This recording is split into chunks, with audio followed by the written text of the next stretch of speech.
Nakalabas din kami ng bahay kahit pa paano. Anong nangyayari ngayon? Actually kaya kami lumabas ngayon dahil sa kanya.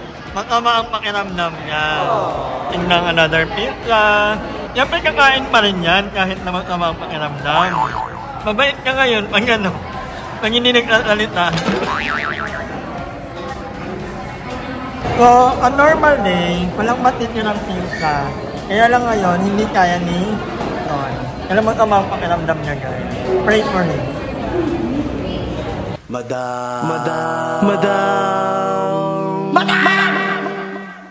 Madam Ivan. So ayan mga kawagers, nakauwi na po kami and bumili kami ng luya and lemon.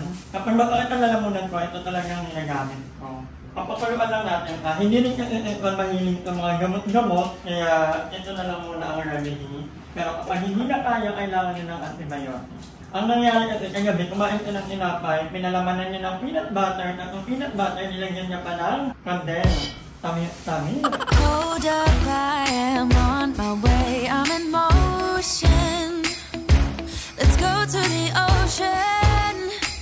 Yeah, let's go outside.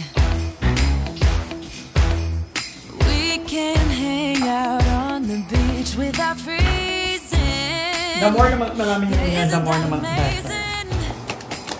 Imutahin natin ang ating pag-stay. Hi, Jacob! Mag-hi ka muna sa vlog ko. Di ba gusto mong makita sa vlog? My cute little neighbor. Nagwawali na ang bait mo pag ganyan ka. Tahimik. Ano, babe? Kahit pa, yan o 1 to 10. 1 to 10. Gano'n ka sakit? No? O, kunyari, walang vlog. 4. Yung lang sa'yo yan. 4 lang pala. Parang ayaw ko muna gumaling. Para mabait-bait lang ka. Para behave lang sa bahay. Walang masarap na umulam. Walang masarap magluto. Anyway, antay lang natin kumulo ang ating luya. For me, effective ang luya. Kapag masakit talaga ang lalamunan ko, bibili lang ako ng luya, tapos paparingan ko ng lemon. Mga 1 day na inom ng inom, nawawala na yung sakit. So, for me lang naman. I don't know kung effective sa inyo, pero malaking bagay din na naniniwala ka sa isang bagay. Kasi kapag naniniwala kang gagaling ka dahil sa luya at lemon, gagaling ka. Pero kung umiinom ka lang dahil sabi nila na pero hindi ka naman naniniwala, hindi ma-active ng katawan mo yan. So, kailangan naniniwala ka at the same time ginagawa mo. So, ayun mga pangonger, hiniwa-hiwa ko na yung mga lemon and then pinipigaan ko. Para yung ibang kata, direct ko na sa aking lalagyan sa tumbler. And then itong mga ito, pwede pa natin ilagay ito sa pinakukuluan. Masarap ko. Favorite ito gaya. Ayan, kulong-kulo na. And then ilalagay natin.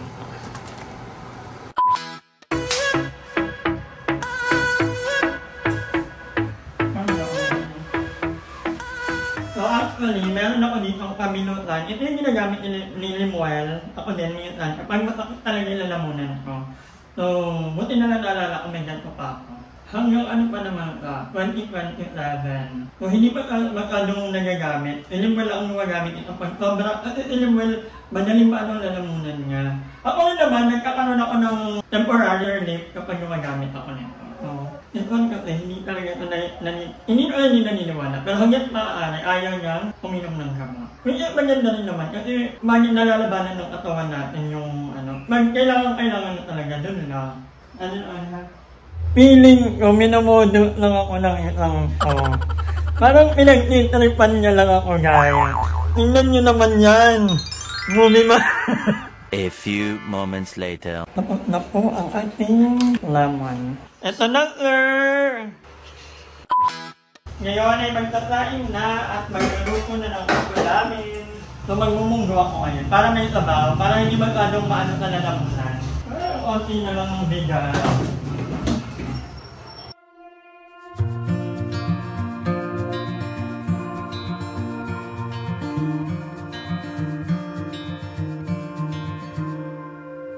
So ngayon mga kawamer, tayo ay mag-prepare na. Actually nakabili ako ng dahon ng ampalaya. walang malunggay. So, ito na lang muna ang ating pampagreen. May natira kaming baboy, yung bumili kami ng para-para gano'n. So, ito yung ihahalos ko.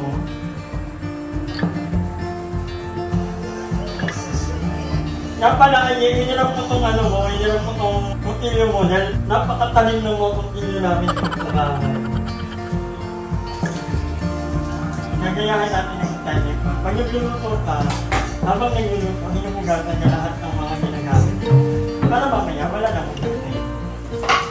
So habang pinapakuluan natin ang ating munggo, ako ay maggagayat na ng bawang at sibuyas. So ganito pala kahirap magluto. Nakalimutan ko na. Dahil mula lang dumating ito sa bahay na to, hindi na ako nagluluto guys. Ngayon na lang ulit kasi may sakit nito.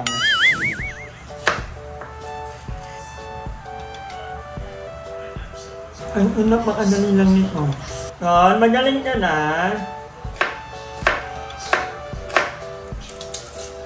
Ang anghang. Ang lapit ka si Mami. Wala, tapos na. So yan, mag-start na ako magluto. Ano yun there? Kamusta na? Ay, yung to kayong gumanon ka. Hindi na talaga kaya yan. Kailangan na ng gin puro. May ano ka pa dyan? May lemon. Okay talaga? Sige. Nood ka lang muna. Ako lang muna ang inyong Yaya Bell. So ayan mga kanganger, mag-start na po ako magluto ng ating munggo. Dahil anong oras na. Pero yun palang apakatagal ko. Lord. So andito na lahat ng mga kailangan ko. Meron na tayong bawang, sibuyas, kamatis, patil, nor cube, ang ating munggo at dahon ng ampalaya. May water na din tayo. Uunahin natin anuhin ang ating taba. So hindi talaga ako tinulungan ni ngayon. Kasi ayaw niyang nagluluto kapag may ibang humawak na ng Ito niya, pagka magluluto ka, magluluto. I'm somewhere in the middle. Try to find myself again. But life is one big riddle of the future and what's been. Guess it's the way it goes, and I will never know why you let me go.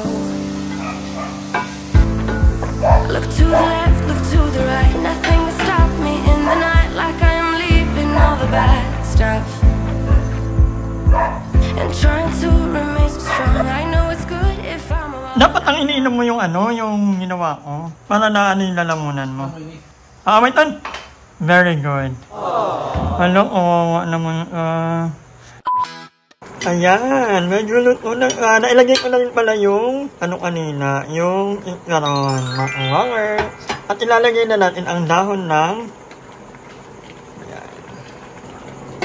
and I think we are good to go. Papakainin na natin ang ating so, habang ko laptop ko, dahil nagtatransfer ako ng file habang nagluluto para multitasking tayo. Ano ba habol ko to today?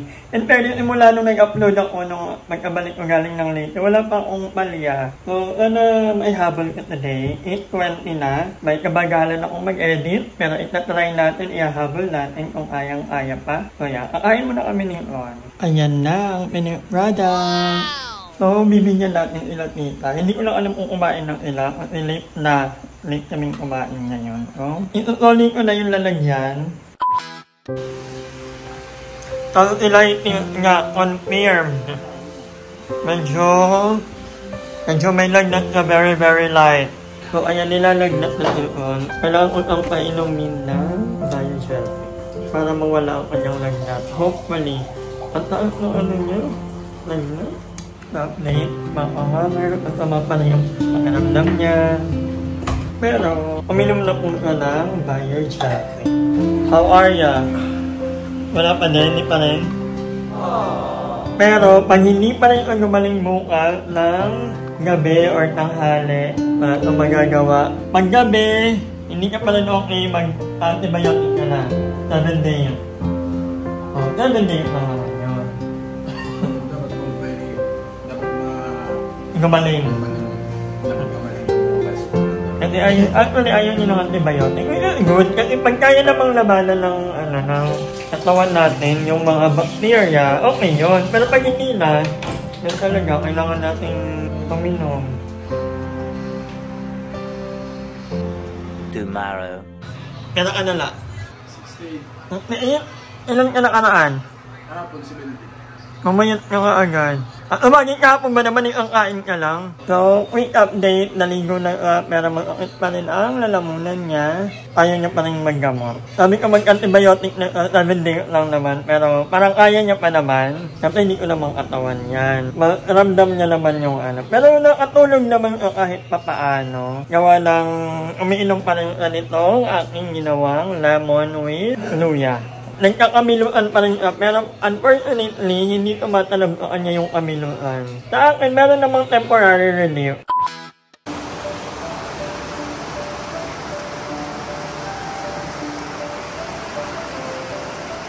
Napakalakas ng ulan. Gustuhin ko mong maligo sa ulan, hindi carry. Dahil hindi na tayo bumabata. Nararamdaman ko na minsan kapag naulanan ako, nilalagnat ako. Ayoko na. Hanggang tingin lang tayo sa ulan.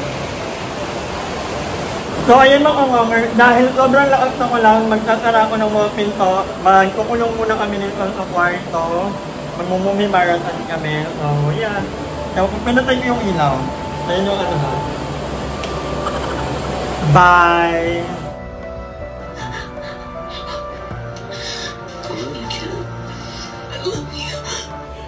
Naiyak ako sa pinapanood namin. Actually, napanood ko na yun, yung The 100. Panoorin nyo rin yun. Sobrang ganda. All-time favorite ko yun. Iyak ako. Pangit lang yung umunod ng mga yun. Pero 1, 2, 3 ang ganda. Favorite yan, The 100. Panoorin nyo na sa Netflix. Maraming dahil itong pinaiyak ng iring na yan. Hi! Maraming salamat sa panonood ng video na ito. At kung natuwa ka, please don't forget to like and share this video. Mag-subscribe na rin kayo para bongga na. Yun lang.